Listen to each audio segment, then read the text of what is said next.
Hello, my self Poonam Booker, मैं बैंगलोर से हूँ। और कल मैंने एफटीडीटी की ट्रेनिंग स्टार्ट की यहाँ पे। मैंने कल मुझे सर्वाइकल पेन था, तो यहाँ पे हमारे क्लास करते वक्त हम वापस प्रैक्टिस करते तो उसमें मैंने करवाया, तो मुझे काफ़ी आराम है और मुझे आज बिल्कुल भी दर्द नहीं है। और सबसे ज़्यादा मिरेकल, और मुझे इस पर विश्वास हुआ कि जब मैं कल घर गई तो मुझे बहुत लेट हो गया था, तो मुझे डायग्नोसिस का टाइम नहीं था, तो मैंने मेरे मॉम और डैड दोनों को बैठाया और दोनों को, मेरे डैड को जैसे as I told you before हुई कि मेरे डैड को बहुत प्रॉब्लम है, एस्थमेटिक है और काफ़ी वीकनेस है, 2 साल पहले कोमा में भी चले गए थे। तो उनका कल मैंने लंग्स का एरिया, सिर्फ जस्ट टारगेटेड लंग्स एरिया किया। आज सुबह उनके लिए ऑलरेडी हमने वो कंटेनर लाया हुआ था कि उनको कफ निकाल के वो एग्जामिन के लिए भेजना है, पर इट्स अ मिरेकल, मैं कह सकती हूँ कि उनको कफ ही नहीं निकला सुबह।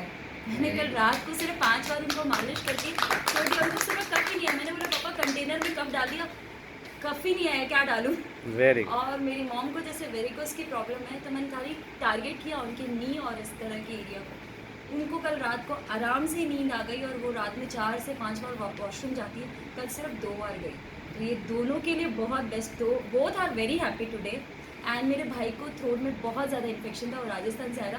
कल मैंने सिर्फ उसके थ्रोट को किया, प्रेस किया, आराम से उसको भी नींद आ गई, इसको भी ठीक हो गया। सेकंड भाई को सर्वाइकल प्रॉब्लम थी, वो भी किया। चारों दे वो बहुत, तो जल्दी जा आज वापस फिनिश करके आ क्लास। क्या बात, क्या बात।